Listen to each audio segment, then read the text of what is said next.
Democrats have spent the last decade perfecting the art of lecturing us while tripping over their own hypocrisy like it's an Olympic sport. Biden's farewell address was the grand finale of the circus. Authoritarian rambling drenched in denial. Honestly, it was like watching Dracula host a TED Talk on the dangers of anemia. And Biden's climate change blame game? Pure comedy. Apparently, hurricanes and wildfires are now card-carrying Democrats who vote for bigger government. Meanwhile, over here in California, Gavin Newsom is so detached from reality, he might as well launch a podcast called Excuses and Tears.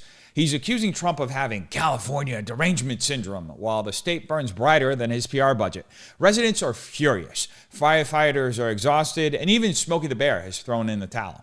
And just when you think that Democrats can't twist the narrative any harder, we get their Broadway-level performance at the Pam Bondi confirmation hearing. And that's where we're kicking things off today, with Senator Hirono, who pushed the ridiculous lie that Trump said immigrants were poisoning the blood of Americans, when he was clearly talking about fentanyl. So buckle up, because if the left's hypocrisy were an energy source, it'd be more powerful than nuclear fusion. Are the felons convicted of breaking into the Capitol on January 6th hostages or patriots? I'm quoting Trump, as President-elect Trump has said repeatedly. Do you agree with his characterization of the felons that I referred to? I am not familiar with that statement, Senator. I just familiarized you with that statement. Do you agree with that statement? I'm not familiar with it, Senator. No answer. He has also said illegal immigration is poisoning the blood of our nation. He said that in December 2023. Do you agree with that statement? Senator, I am not familiar with that statement, but what I can tell you is I went to the border a few months ago. I went to Yuma, Arizona, and what I saw at that border was horrific, Senator. It was horrific. Ms. Bondi, I went to a rape crisis center. That is not my question. I went to a rape crisis center. Well, I'm not familiar with the statement, but I went to a rape crisis center. I met with Border Patrol agents.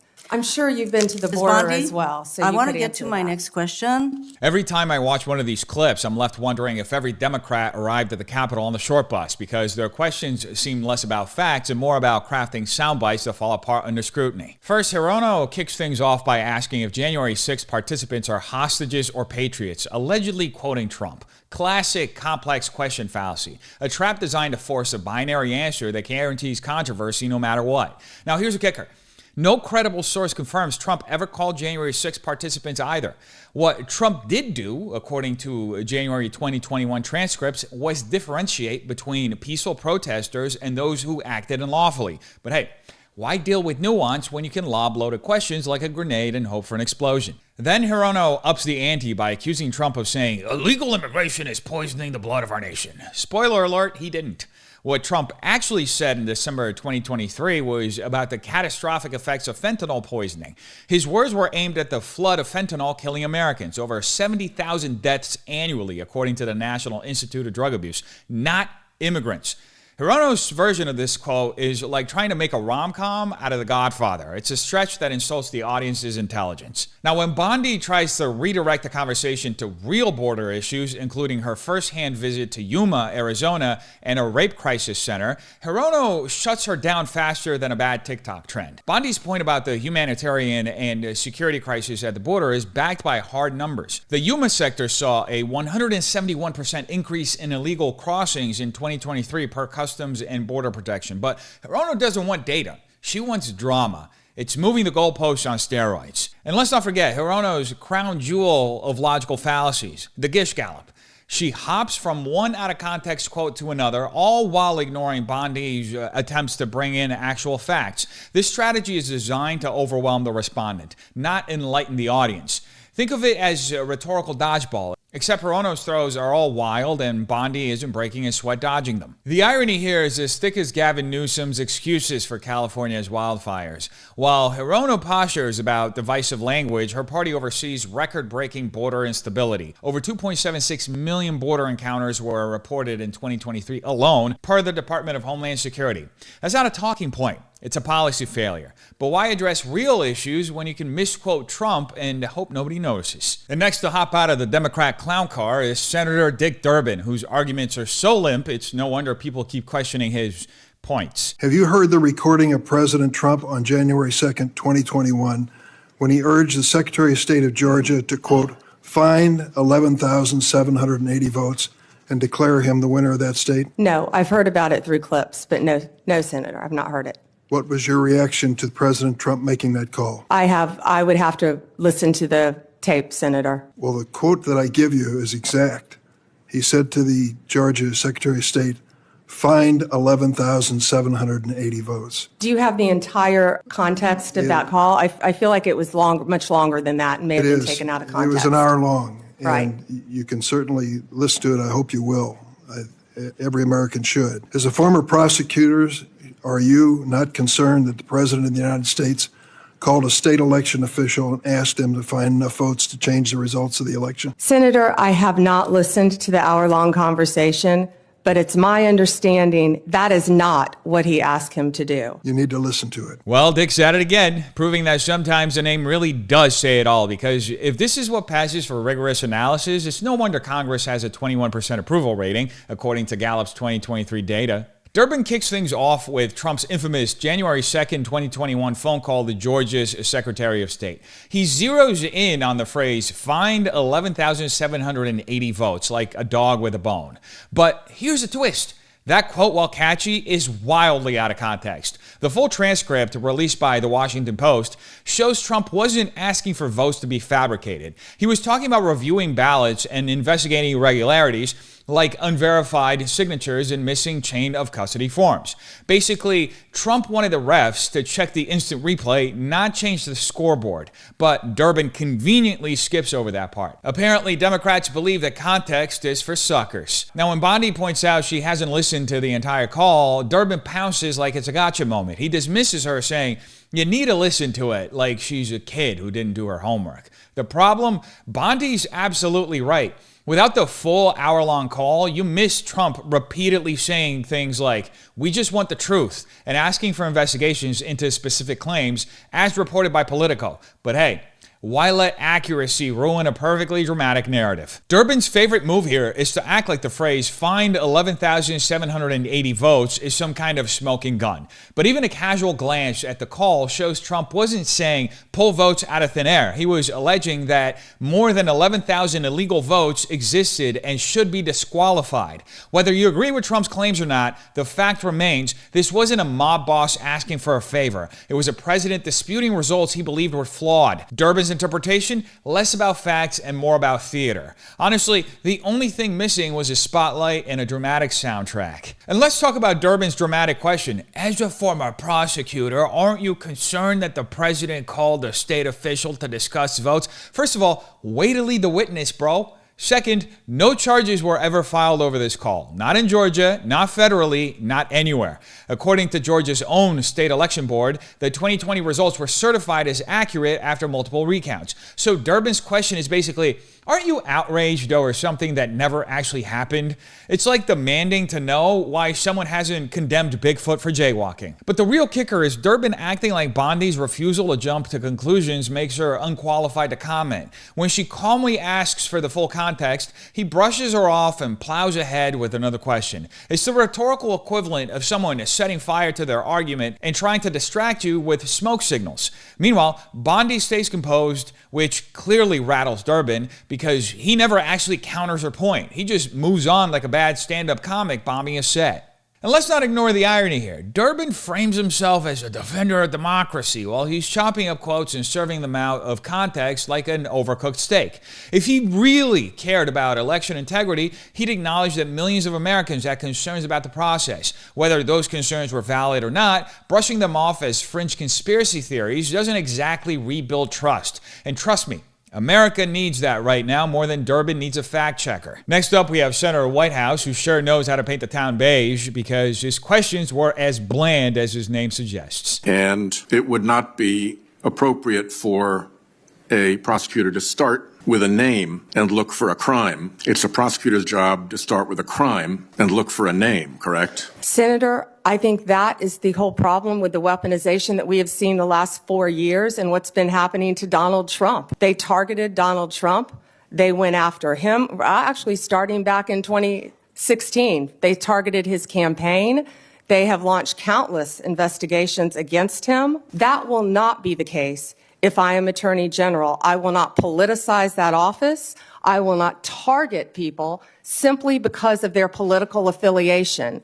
Justice will be administered even-handedly throughout this country. Senator, we've got to bring this country back together. We've got to move forward, or we're going to lose our country. Senator Whitehouse, who can be seen here doing his best Epstein Island face, questioning Pam Bondi about the weaponization of the DOJ is one of the most unintentionally ironic performances to come out of a confirmation hearing. This is the same senator who celebrated the FBI's unprecedented raid on Trump's Mar-a-Lago residence, boldly predicting that Trump would have sleepless nights ahead. It's a strange pivot for someone suddenly concerned about prosecutorial overreach. If hypocrisy were a currency, Whitehouse could balance the national debt. Now let's unpack his claim about prosecutors starting with a name and looking for a crime. Bondi's response correctly highlights that this approach has been the modus operandi against Trump since 2016. The FBI's Crossfire Hurricane investigation, launched during Trump's campaign, is a prime example. According to DOJ Inspector General Michael Horowitz's 2019 report, this investigation relied heavily on the Steele dossier, which Horowitz described as unverified and riddled with inaccuracies. The dossier, largely funded by Trump's political opponents through the Hillary Clinton campaign and the DNC, became the basis for FISA warrants that surveilled Trump's campaign staff. That's not starting with a crime and finding a name. That's clear weaponization. Now, Whitehouse conveniently overlooks the Mueller investigation, which cost taxpayers over $32 million, according to a DOJ report, and ultimately found no evidence of collusion between the Trump campaign and Russia. Let's also not forget the two impeachments, both of which failed to secure bipartisan support for removal. Each of those actions demonstrated a clear pattern: investigations in search of a crime rather than crimes warranting investigations. Now, the FBI raid on Mar-a-Lago in August 2022 is another glaring example. The raid, ostensibly about classified documents, was criticized for its heavy-handedness. Many argued it could have been avoided with a simple subpoena, especially since Trump's legal team had been cooperating with the National Archives. The Wall Street Journal reported that this raid created serious concerns about the impartiality of federal agencies, especially given the contrast with how Hillary Clinton's private email server investigation was handled in 2016, where no charges were filed despite evidence of mishandling classified information. Bondi's point about the broader impact on public trust is particularly relevant here. A 2023 Pew Research poll showed that trust in the DOJ and the FBI had dropped to historic lows, with only 35% of Americans expressing confidence in these institutions. Among Republicans, that number plummeted to 17%. This erosion of trust isn't hypothetical. It's a direct result of the perception that federal agencies are playing politics instead of enforcing laws impartially. The White House's celebration of Trump's sleepless nights after the raid further underscores his selective concern for justice. His statement was less about upholding the rule of law and more about gloating over a political opponent's misfortune. If Whitehouse were genuinely worried about even-handed justice, he might have spoken out about the disparity in how high-profile cases are handled. Instead, he contributes to the very politicization he pretends to oppose. And next up in the parade of faces you might recognize from Epstein's list, we have Democrat Senator Adam Schiff, who is the living embodiment of what it looks like to suck ass. Will it be your advice to the president? No, Mr. President, I need to go over them on a case-by-case basis. Do not issue blanket pardons. Will that be your advice to the president?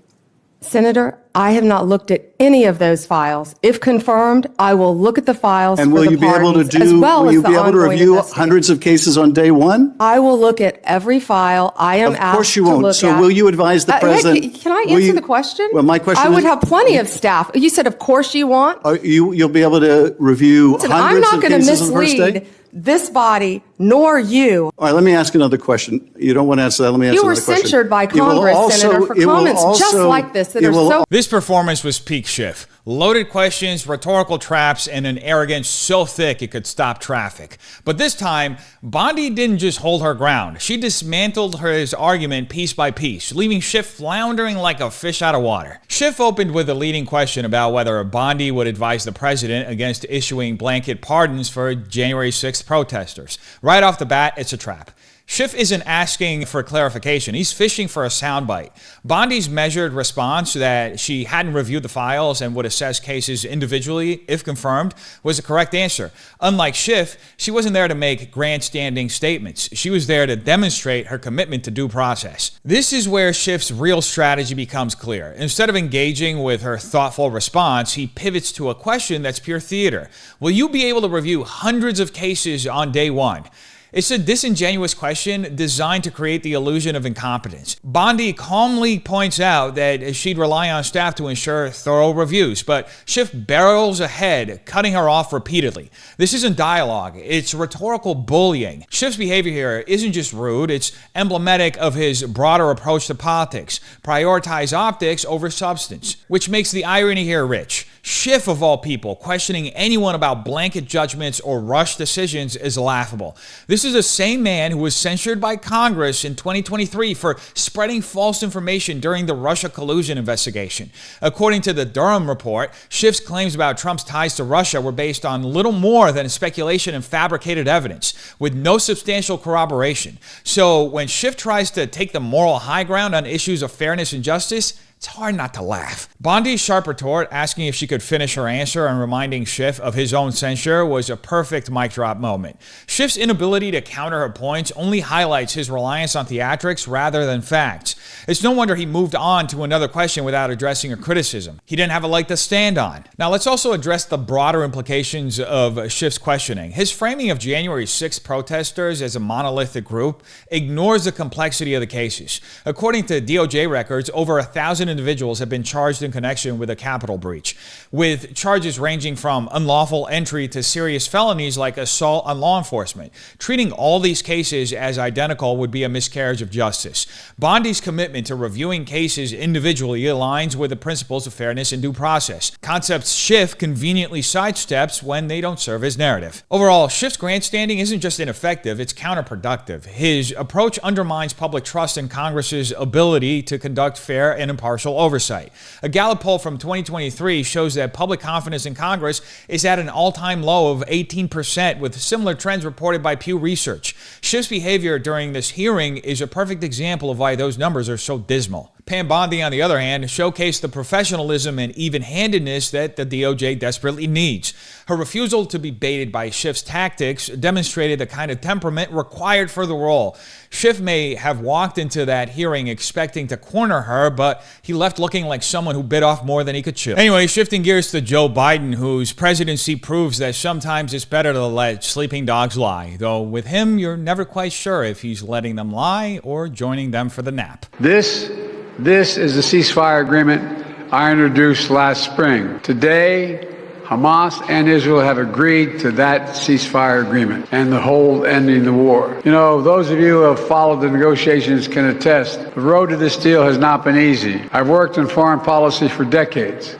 This is one of the toughest negotiations I've ever experienced. And we reached this point because of the pressure that Israel built on Hamas, backed by the United States. Hamas's longtime leader, Sinwar, was killed. Hamas's strongest supporter, Iran, launched attacks on Israel. And those attacks failed after my administration organized a coalition of nations to stop them. And after I ordered the U.S. ships and planes to come to Israel's defense, we also shaped Israel's strong and calibrated response, destroying Iran's air defenses, but avoiding an escalatory cycle of an all-out war. Well, it seems like Joe is living in delusion land, because according to him, his administration pulled off one of the toughest negotiations of his career. But when you examine the details and the history leading up to this agreement, it becomes clear Biden is taking credit for a process largely set in motion by his predecessor, Donald Trump, and regional actors who did the heavy lifting. Even worse, Biden's own policies not only failed to de-escalate tensions, but actively contributed to the conditions that led to the October 7th Hamas attack. Biden is acting like a guy showing up to a barbecue after the food's been cooked, claiming he made the ribs, and then setting the grill on fire for good measure. First, Biden's narrative conveniently erases the role of Trump's administration in reshaping the Middle East's diplomatic landscape. The Abraham Accords, brokered by Trump in 2020, normalized relations between Israel and several Arab nations, including the UAE and Bahrain, creating a foundation for regional cooperation. These weren't symbolic agreements. They were strategic, isolating groups like Hamas and curbing Iranian influence. Arab officials, as reported in the Times of Israel, have repeatedly credited Trump's groundwork for enabling the conditions that made the ceasefire possible. Biden's attempt to claim this achievement is like someone taking a selfie at a construction site and calling themselves the architect. Now, we also have to acknowledge Trump's warning from just a couple of weeks ago. Speaking at a press conference at Mar-a-Lago, Trump explicitly warned that all hell will break loose in the Middle East if Hamas did not release Israeli hostages before his inauguration on January 20th, 2025. This wasn't an idle threat. Trump's administration was known for its maximum pressure policies, especially against Iran, Hamas's primary backer. According to the Jerusalem Post, Trump's sanctions and diplomatic leverage significantly weakened Iran's ability to fund proxy groups like Hamas. His firm stance pressured regional players to step up, forming coalitions to maintain stability. Biden, on the other hand, inherited the playbook and immediately started doodling in the margins. Now let's look at the ceasefire itself. Egyptian and Qatari diplomats were the primary mediators between Israel and Hamas, roles they have played for decades. While Biden's administration supported these efforts, Arab officials have publicly stated that a single high-level meeting during Trump's tenure moved the needle more than months of Biden's diplomacy. Reports from the Wall Street Journal highlighted how Trump's direct engagement with Middle Eastern leaders laid the foundation for progress that Biden later claimed as his own. It's a bit like someone being handed the keys to a well-oiled sports car and then bragging about how fast it goes. Now here's the truth. Biden's decisions actively worsened the situation.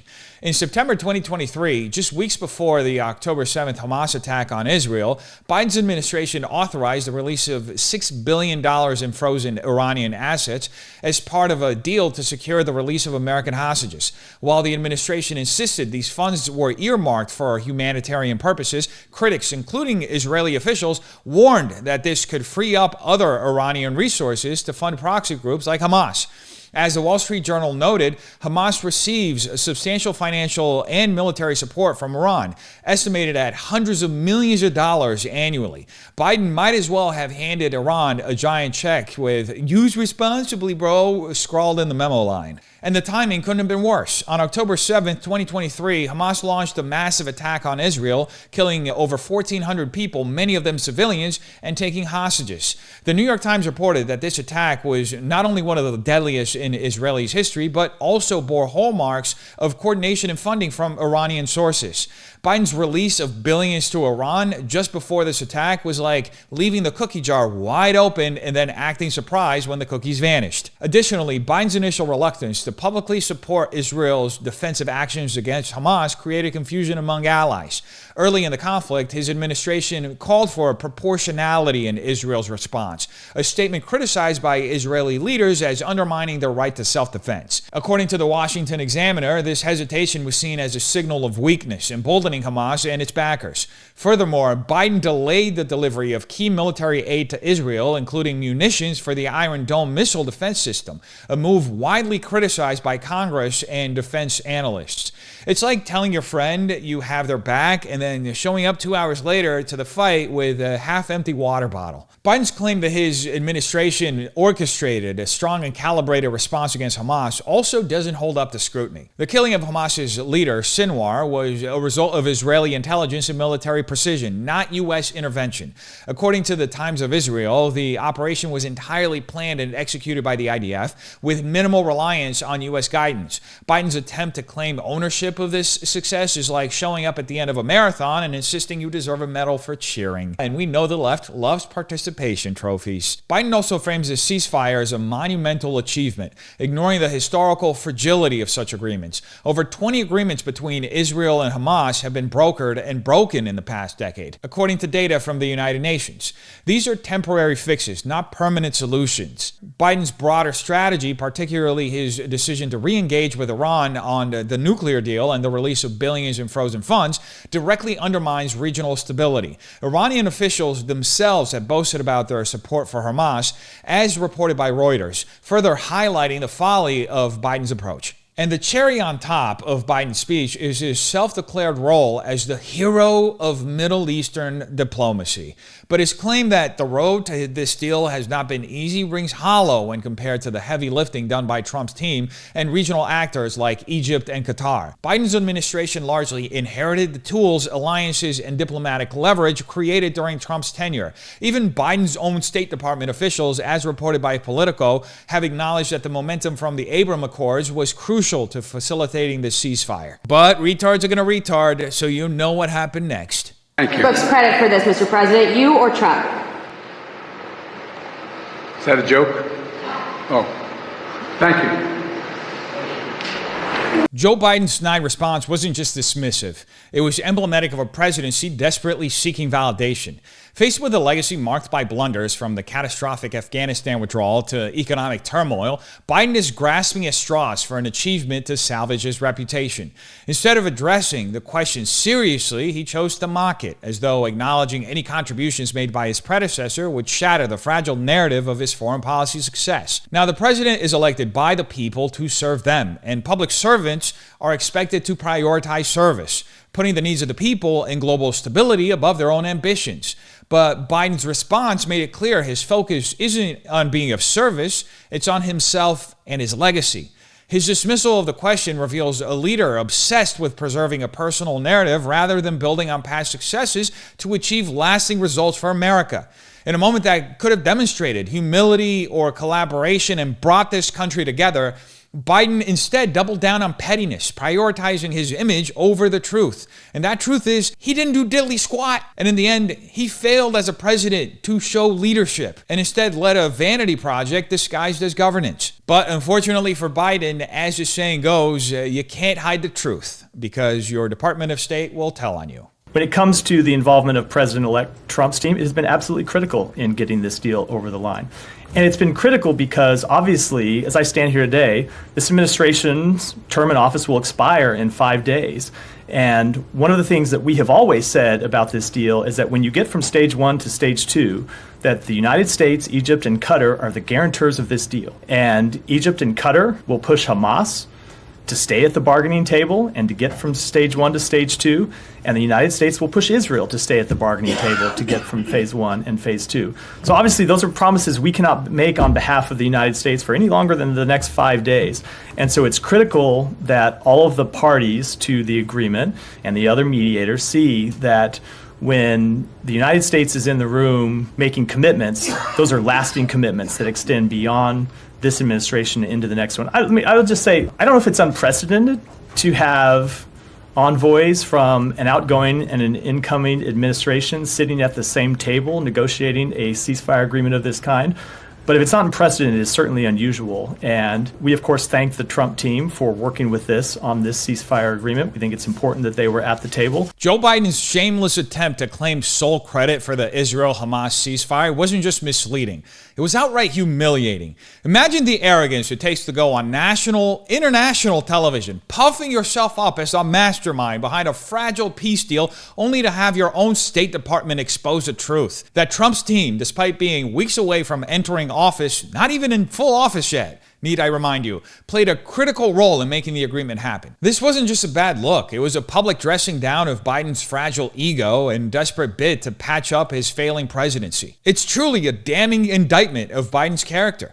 Instead of being a leader who values collaboration and the greater good, Biden comes across as a petty, insecure politician more concerned with building his personal narrative than solving global crises. The State Department made it evident that Trump's team worked at the table with mediators like Egypt and Qatar to ensure commitments extended beyond the transition of power. Biden's refusal to even acknowledge this cooperation reveals the smallest of a man incapable of sharing the spotlight, even when the truth demands it. Now contrast this with Trump. Whatever you think of him, his actions here speak louder than any soundbite. Trump wasn't even in office. He had no presidency to save, no immediate legacy to protect. Yet he and his team stepped up, working alongside the outgoing administration to resolve a crisis that Biden, with all of the resources of the presidency, couldn't handle on his own. This demonstrates Trump's ability to rise above the politics of the moment to achieve results. Leadership is about actions, not ego-driven credit grabbing. And Trump's involvement here highlights a focus on resolving crises, not on rewriting the narrative. But stay with me. it gets worse because Biden isn't out of office yet. We got 4 days left, folks, which means that he's going to do everything he can, including using his mouthpieces to try to convince the American public that he deserves all the credit. Corinne, we're sort of dancing around who gets to take credit for this deal. No one's dancing around here. Colleague at the State Department briefed our colleagues that President Trump was critical in getting this deal over the line. Do you not agree with that statement? I mean, look, I'm not going to speak to a random person. Literally your colleague. I don't know who this person is. I'm not going to. Oh. What I can say is, look, obviously Matt Miller will speak for himself. What I can say is there are steps that were taken here that is really important and critical, and that started with this president starting a framework that was agreed upon by the world back in May. And that was because of this president. That was because he was able to lay out his thoughts, his thinking on how to move forward with this negotiation. What I said before, this is someone who understands foreign policy as I'm talking about the president. He understands how difficult it is, and this was not an easy one. And so he has the experience. He was able to get that going, to get that started. It is actually unbelievable that when asked about the State Department crediting Trump's team for their role in the Israel-Hamas ceasefire, Press Secretary Karine Jean-Pierre acted like she'd never heard of Matt Miller, the department's spokesperson. I don't know who this person is. Really? Pretending your own State Department doesn't exist to avoid answering a question is a level of spin that even a washing machine would envy. Then, rather than address the question directly, Karine launches into a speech about Biden's supposed foreign policy genius. She claims he started the framework for the deal, whatever that means, and praised his understanding of foreign policy. Let's pause right there. This is the same president who turned the Afghanistan withdrawal into an international disaster, leaving allies scrambling and the world questioning U.S. leadership. If Biden's foreign policy is about understanding anything, it's understanding how to make things worse. And that is exactly what Joe Biden did literally hours later in his final address to the nation, doubling down on the disinformation, which had been debunked by his own State Department. Humiliating, to say the least. After 8 months of nonstop negotiation, my administration, a ceasefire and a hostage deal has been reached by Israel and Hamas, the elements of which I laid out in great detail in May of this year. This plan was developed and negotiated by my team and will be largely implemented by the incoming administration. That's why I told my team to keep the incoming administration fully informed, because that's how it should be, working together as Americans. Joe's desperate attempt to take sole credit for the Israeli-Hamas hostage release deal is a perfect ending to his presidency. It began with embellishments and now closes with outright fantasy. Picture Biden standing in front of the nation, spinning tales about his administration's 8 months of nonstop negotiations. Meanwhile, both the Israeli Prime Minister and Biden's own State Department have publicly admitted that Trump's team played a critical role in sealing the deal. Biden's speech wasn't just misleading. It was like the political equivalent of claiming you invented the internet because you used Wi-Fi at a Starbucks at one time. And then there's Biden's laughable claim of being a unifier. He said he told his team to keep the incoming administration informed, as if Trump's team needed his permission to step in and fix the mess.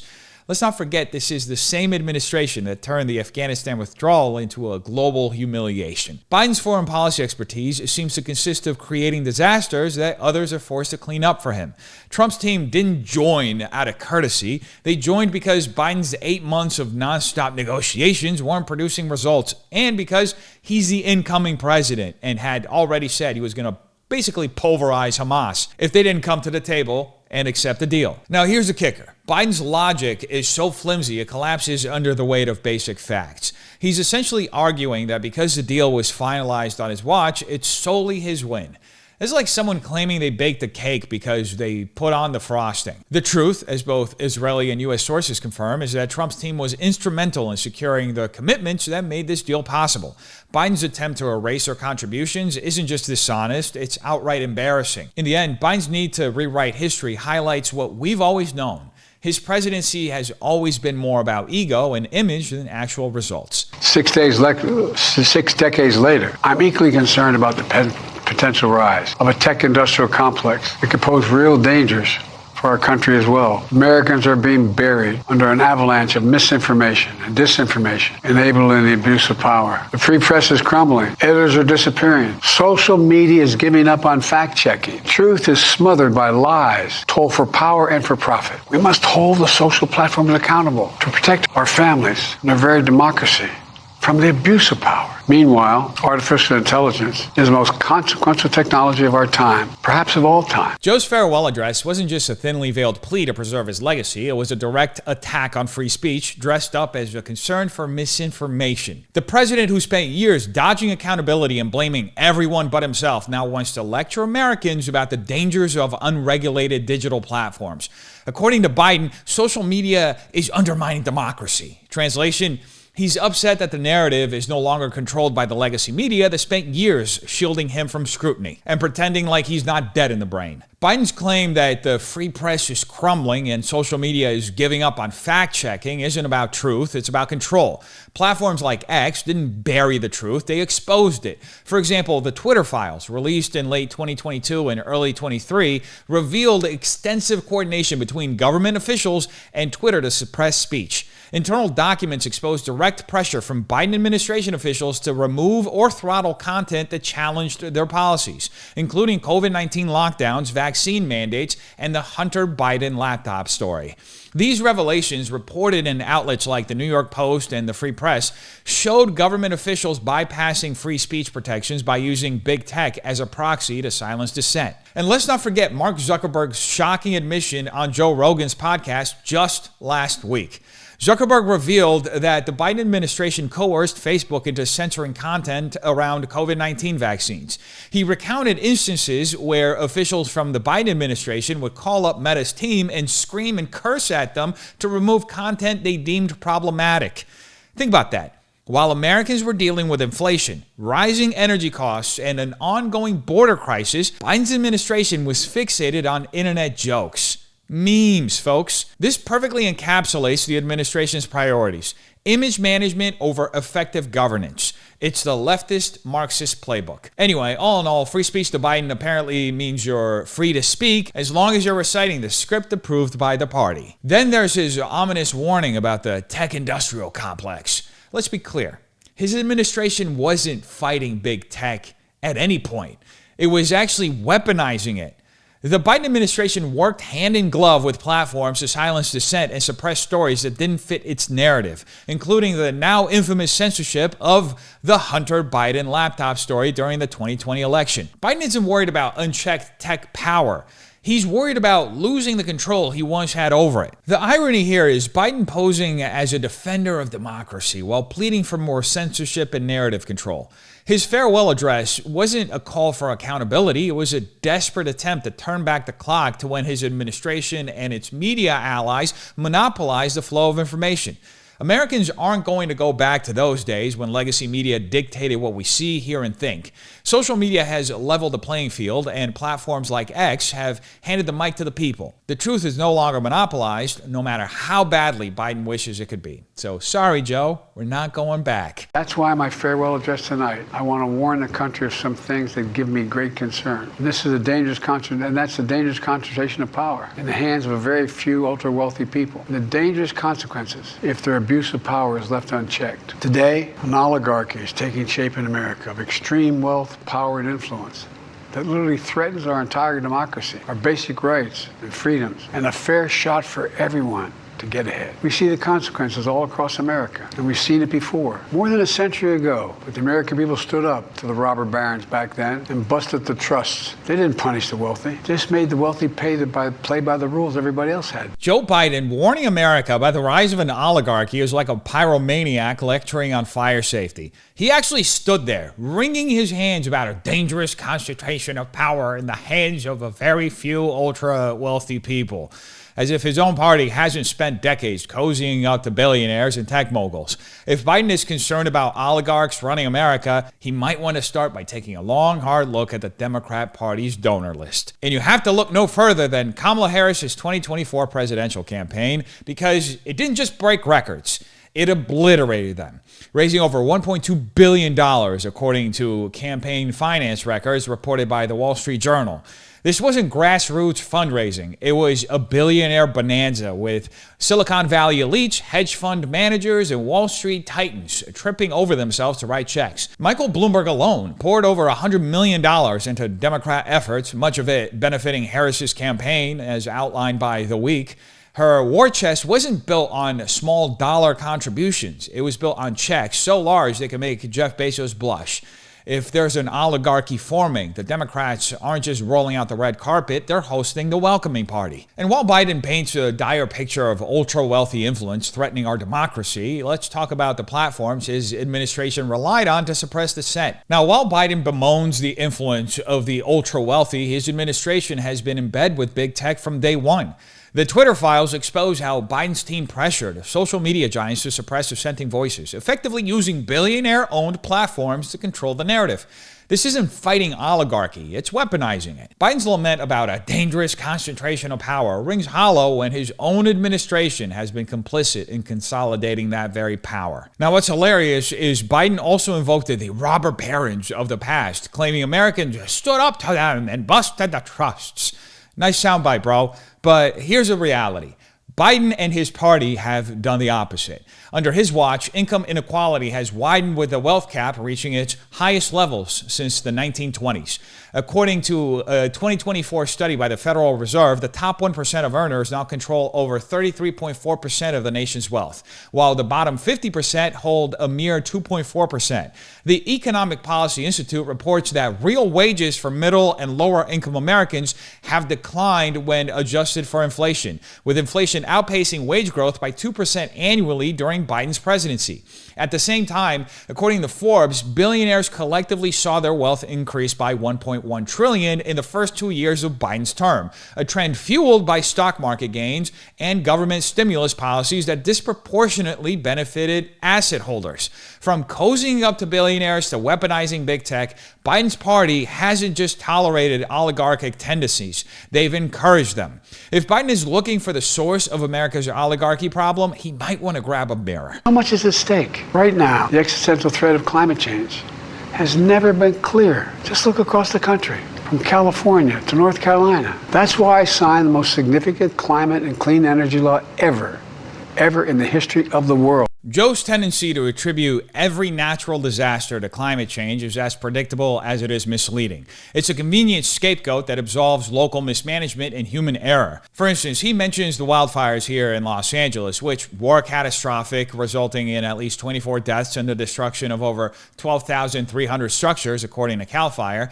Now, while Biden points to climate change as the reason for these fires, the actual ignition sources tell a different story. Investigations identified multiple causes, including arson and failing electrical infrastructure. The Palisades fire, which scorched nearly 20,000 acres, may have been started by the reigniting of a New Year's Eve firework, as reported by fire investigators. Additionally, Southern California Edison faces lawsuits alleging that its equipment sparked the Eaton fire near Pasadena due to failing to de-energize power lines during high-risk conditions.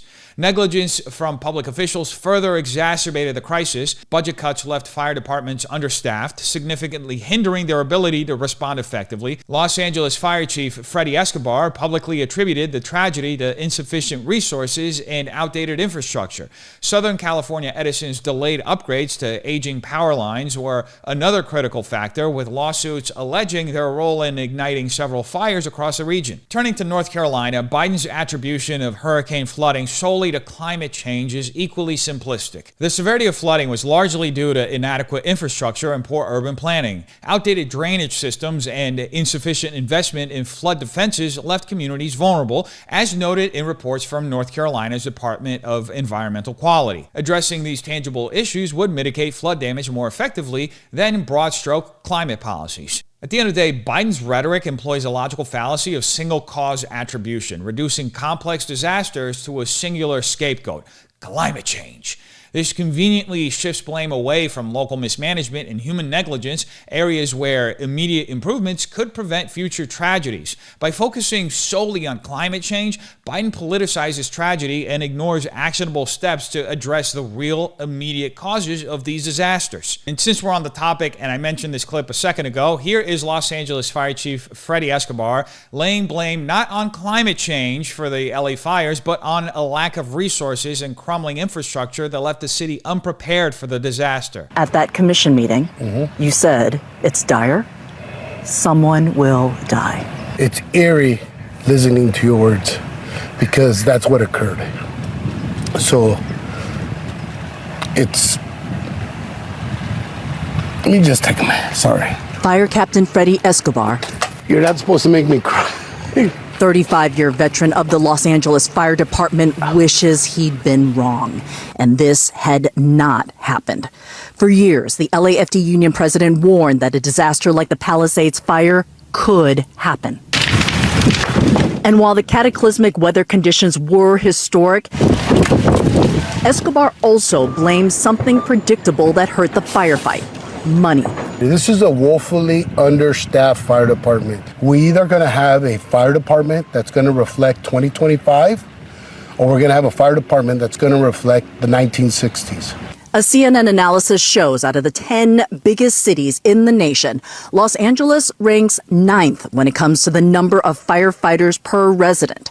And it shows. Millions of dollars in rescue equipment is just sitting in a lot, unused, because the fire department can't afford to hire the mechanics to repair it. LA's fire chief said in a recent memo, the fire department's staffing levels were half the size of what they should be. If we cut one position, if we close one station, if we close one resource, the residents of Los Angeles are going to pay the ultimate sacrifice, and someone will die. Climate change has become the Democrats' ultimate scapegoat, a universal excuse to dodge accountability for their own failures. Every time disaster strikes, they sprint to the nearest microphone, blaming global warming while ignoring the glaring negligence and incompetence that created the perfect storm for these crises.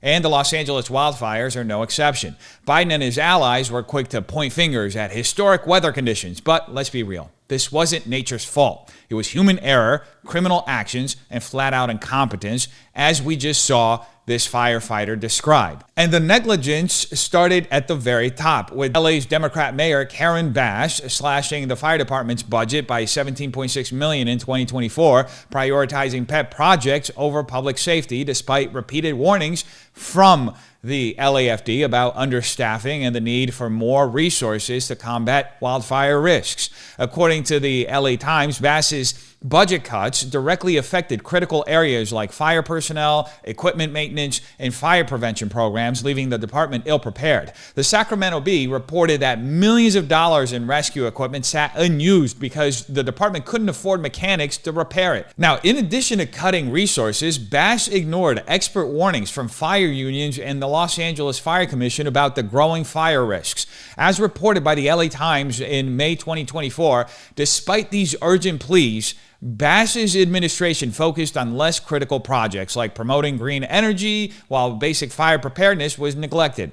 This neglect left firefighters with outdated tools and insufficient manpower, putting both their lives and residents' safety at risk. Instead of addressing these pressing issues, Bass's leadership failed to prioritize the safety of Angelenos, leaving the city vulnerable to disaster. And we can't talk about this crisis without mentioning the Los Angeles Department of Water and Power, LADWP, the utility company that managed to turn a fire into a full-blown disaster. While Democrats are busy blaming climate change, I think it's more important that we start looking at the hydrants. Firefighters in the middle of battling the Palisades fire ran into an inconvenient problem. Many of the hydrants weren't exactly hydrant ready. Reports show that several hydrants in the Pacific Palisades area ran dry, leaving firefighters scrambling for alternatives. And when the water ran out, it wasn't just a small issue. It was a full-blown disaster because LADWP's water tank supplying those hydrants had been drained.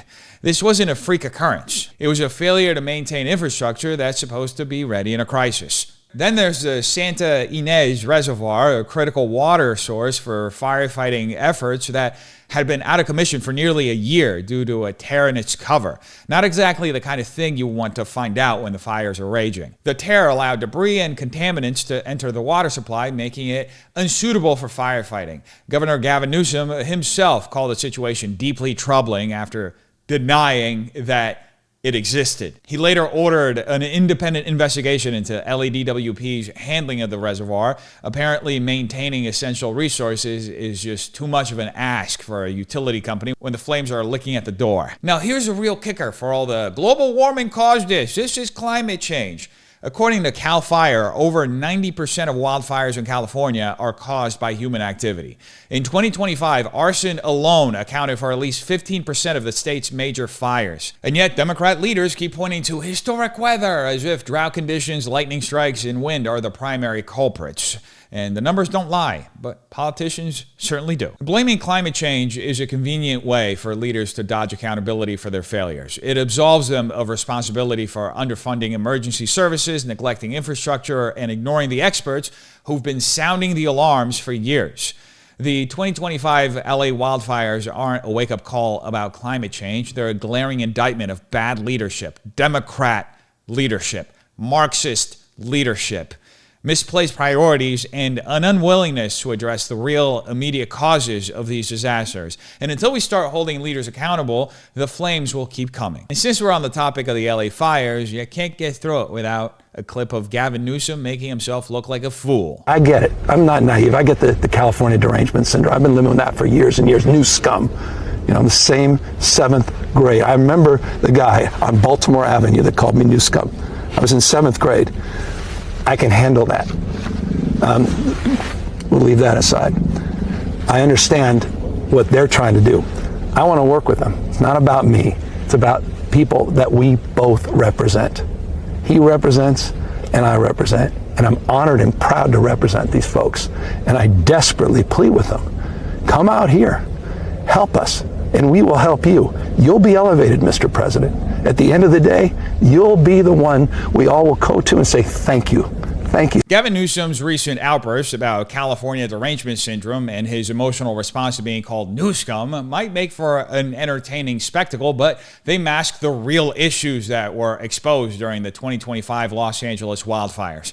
Instead of focusing on his leadership failures, Newsom seems more concerned about deflecting blame. First, let's talk about funding, or rather the lack thereof. In the months leading up to the fires, Newsom slashed fire prevention budgets by approximately $100 million, despite the increasing frequency and severity of wildfires in the state. This was reported by the California Firefighters Union in late 2024, who warned that the reduced funding would leave the state ill-prepared for the growing wildfire risk. Newsom's office justified these cuts, but the result was clear: less money for fire prevention programs, fewer resources for wildfire containment, and a state woefully unprepared when the fires finally hit.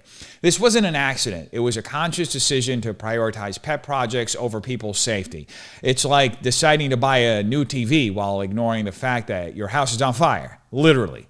Newsom should have been thinking ahead, but instead he was thinking all about the shiny new things he could throw that money at, like his now failed presidential candidacy. As the fires raged across Los Angeles in early 2025, Newsom's response was nothing short of delayed. The California National Guard wasn't mobilized until after significant damage had already been done. By the time the full force of the state's resources were deployed, the fires had already claimed lives, destroying thousands of structures and causing massive environmental damage. Local fire chiefs have been calling for more resources and support for months, but Newsom's administration dragged its feet. According to a Los Angeles Times report, the delay in response exacerbated the crisis, allowing the fires to spread unchecked for far too long. It was like showing up to a party after everyone's already left and then claiming credit for the snacks. And let's not forget Newsom's love of blaming others. While the fires were burning and residents were fleeing their homes, Newsom took the time to accuse individuals like Elon Musk and former President Trump of fueling California derangement syndrome, a bizarre accusation that ultimately distracted from real issues at hand. Rather than addressing the state's poor preparedness, Newsom doubled down on finger-pointing, which only served to divert attention away from his own administration's failings. It's like blaming your dog for chewing up your shoes when really you left them out in the open, and the dog was just doing its job. Newsom's focus on external blame and emotional appeals is textbook deflection, but it only exposes his inability to take responsibility for his own failures. The 2025 wildfires weren't a result of historic weather patterns or climate change. They were the direct result of criminal activity as well as criminal negligence from our state leaders, exacerbated by Newsom's budget cuts, delayed response, and failure to prioritize fire safety. His approach to leadership, characterized by emotional outbursts and a refusal to confront the truth, has done nothing but further damage California's ability to cope with disasters. It's clear that if Newsom wants to be seen as a real leader, he needs to stop playing the victim and start fixing the broken systems he's been running for years. Now, the Democrat cope when it comes to the LA fires goes far beyond the Gavin Newsoms and the Mayor Basses of the world. Some celebrities have stepped forward and criticized the criticism that our state leaders have been receiving for their absolute negligence and failure in handling this crisis. And by far, the most surprising one has been Bill Burr. It's very good to see you. I heard you had to evacuate your home. Yes. Like most people, I had to. I got lucky, the winds moved, but, the fire was coming and all that stuff. So I feel lucky. Are you guys back in? And I think everybody did a great job. Yeah. Unlike the internet, Yeah, right. I know. It's right. Oh, my God. All of these fire experts. Why didn't you just fly a helicopter into the ocean? And then just, I don't know, because there was 100-knot winds? You want to do that? You want to do that at night, you lunatic? How are you? This was definitely mismanaged. That's a big word we're hearing now. Mismanaged, like some idiot on the internet knows how to manage the worst fire in LA, sitting there in his underwear. You know what? Looking at the footage on the internet, I have determined that this here was mismanaged. That is a bold claim from Bill Burr, saying that California leadership did a great job and that anyone who disagrees is a fucking lunatic, is like watching someone get their house flooded and then claiming they did a fantastic job at keeping it dry while standing knee-deep in water. But let's be charitable here. He's a comedian attempting to be comedic, and whether or not you find this kind of routine funny, do his statements stand up to scrutiny, or is he purposely making himself look like a fool? First, he says he feels lucky and gives a glowing assessment of the fire response, which is a slap in the face to the thousands of people who lost homes, businesses, and lives. The wildfires destroyed 12,000 structures, killed at least 25 people, and burned over 40,000 acres, some of the worst fires in LA's history. If this is what Burr calls a great job, then I'm terrified to see what he considers a bad job. By his logic, the destruction of entire neighborhoods, the tragic loss of lives, and the displacement of thousands of residents are just misunderstandings. Maybe because the winds moved in the right direction for him personally.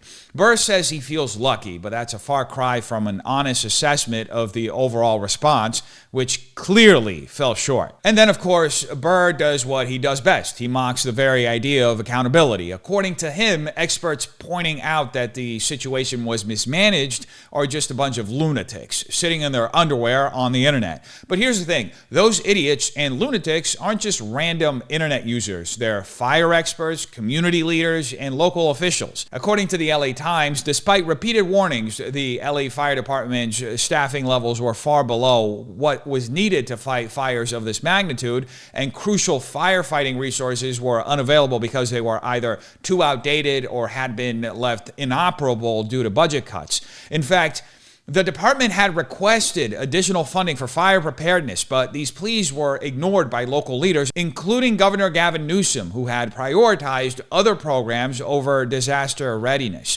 So while Burr is busy making fun of people pointing out these shortcomings, the facts on the ground tell a different story, one of mismanagement and negligence at every level of leadership. Burr's dismissiveness is more than just comedic bravado. It's a direct attempt to avoid confronting the failures that led to this disaster. When he mocks people for saying the fire response was mismanaged. He's not wrong, but he's completely missing the point.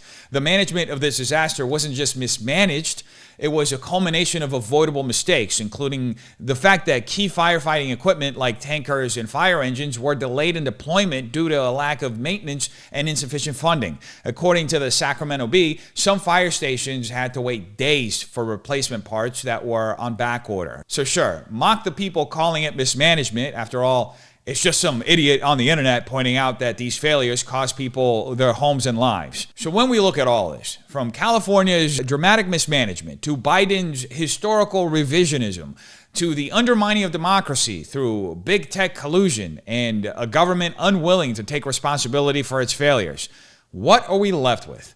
A society increasingly shaped by self-interest, deflection, and a failure to acknowledge the real issues at hand. How many times do we need to see the same excuses repeated, the same mismanagement ignored, and the same problems left unsolved before we start demanding real change? We, as citizens, deserve leaders who prioritize action over ego, substance over image, and accountability over blame shifting. When it comes to these failures, it's not enough to point out the problems. It's time to hold those in power responsible. What will it take for us to demand better?